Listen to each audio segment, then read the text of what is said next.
So Tim shares this with us. This is from Tim. So there was that bill out there to help 9/11 first responders, and Rand Paul shot it down. But here's an update on it. Put down your swords, quote unquote. Senate passes bill ensuring 9/11 victims fund will never run out of money. All right, so what's going on? The bill's title includes the name of the first responder, Luis Alvarez, who died days after pleading with House lawmakers to pass the measure, alongside comedian Jon Stewart. Let's check it out. Nightly Films is sponsored by Pfizer. Tonight, a victory for the first responders who risked their lives on September 11th. Cheering from above the Senate floor. Expression of approval is not permitted in the gallery. As a bill passes to permanently pay for the 9/11 Victim Compensation Fund. The yeas are 97, the nays are 2. The bill is passed. The two senators voting no, Republicans Mike Lee and Rand Paul. He's holding on. Measures to He won't cap give up. payouts, which failed. This should never have been a fight. The compensation fund had been running short on money, recently gaining nationwide attention following passionate pleas for support from first responders and comedian Jon Stewart. Your indifference costs these men and women their most valuable commodity, time. Stewart back on Capitol Hill today. We'll spend some time today thinking about the friends that we've lost, who gave their last moments, really,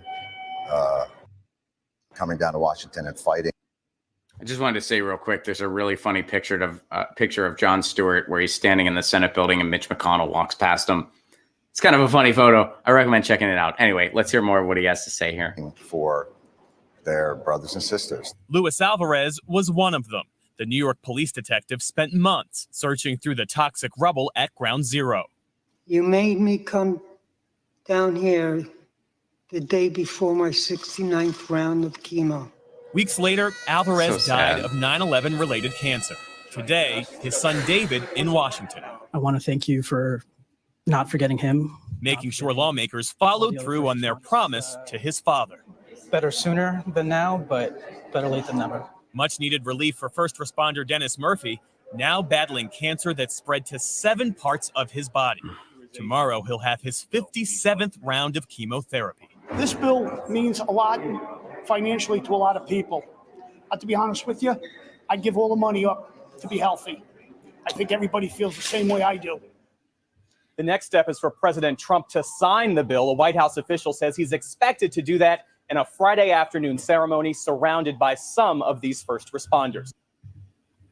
So it's bittersweet news there. You know, I mean, obviously it's very sad to hear about the folks with cancer and Louise who's no longer with us. But that is a little bit of good news that it passed the Senate, and I have a feeling it'll likely be signed by Trump. I'd be surprised if he didn't sign that. So that's a good thing, and we'll continue to watch it unfold. But it's a little bit of good news that 9/11 first responders are going to be taken care of in this manner, and it certainly doesn't undo the damage of those who now have cancer, and of course those who lost their lives. But this is a little bit of good news that I know Rand Paul kind of stabbed it in the back, but it went through the Senate.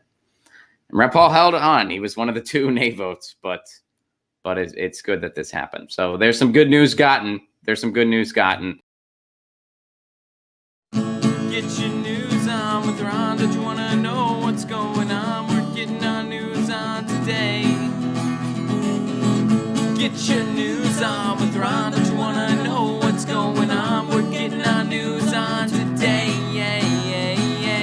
You can tweet me an article at Ron Placone. We'll go through it together and make it our own. Get your news on with Ron. Don't you want to know what's going on? We're getting our